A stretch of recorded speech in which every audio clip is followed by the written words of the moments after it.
Magandang araw mga kagako sa Itachi. Isa na namang video ang para sa inyo, and this time lesson 17, book 2A1, just a continuation. If you've been my subscriber for so long, makikita mo na sunod-sunod yung videos natin, particularly para sa JFT review. Okay? So now, lesson 17, without further ado, I prepared 5 Monday for you. Okay, first Monday, okay, as you can see here, we have this illustration. Ano nga ba ang sinasabi mo kapag halimbawa, kailangan mo mang-abala ng ibang tao kumatok sa bahay ng iba? So ano ang pwede mong gamitin na kotoba here? Or expression? Correct. Gomen kudasai. Gomen kudasai means tao po in Tagalog, or may I come in, or nangaabala po ako. And letter B, this person on the other side, or the owner of the house will say, irashai, dozo agate.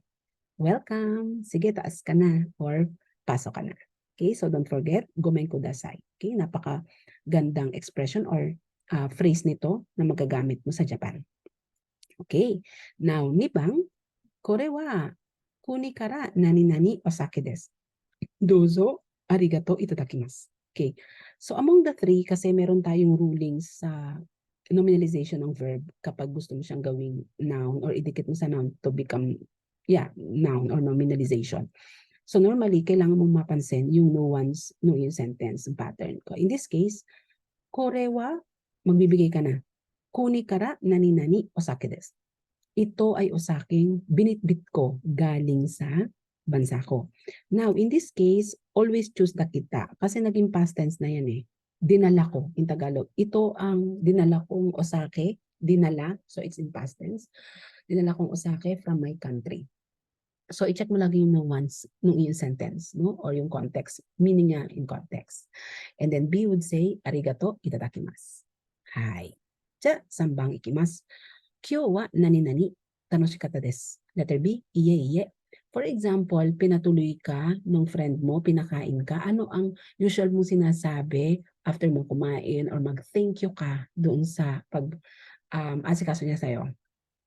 Among the three, tama ka. Gochiso sama deshita. Thank you for the meal, or literal na salamat sa pag-aasikaso sa akin. So ang hantay nito or yung sa start, ang ginagamit mo diyan ay itadakimasu. So pag before the meal, di ba?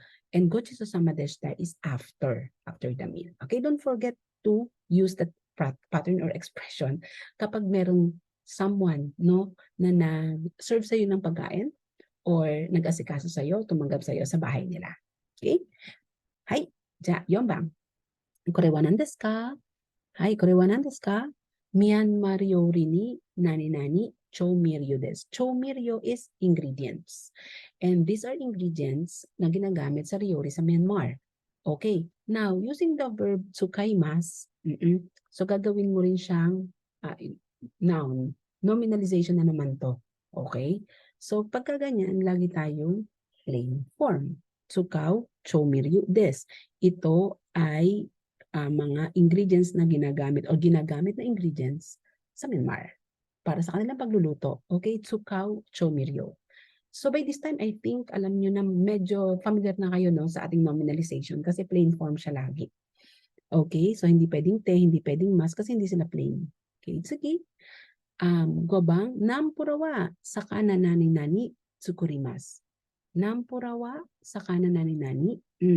Nampura is somehow like a Japanese ingredients, no? So made out of sakana, blank tsukurimasu. Galing sa sakana. Now, kapag ganito ang iyong pattern, guys, lagi mong isipin na gawasa, kapag gawasa, karayan. Sakana, kara, tsukurimasu. Gusto mong sabihin na this is made from sakana, ang nampura. There you go. Ayan. So natapos natin ang ating lesson 17. I do hope may natutunan ang lahat para sa review natin. And good luck sa inyong JFT test. Okay, bye!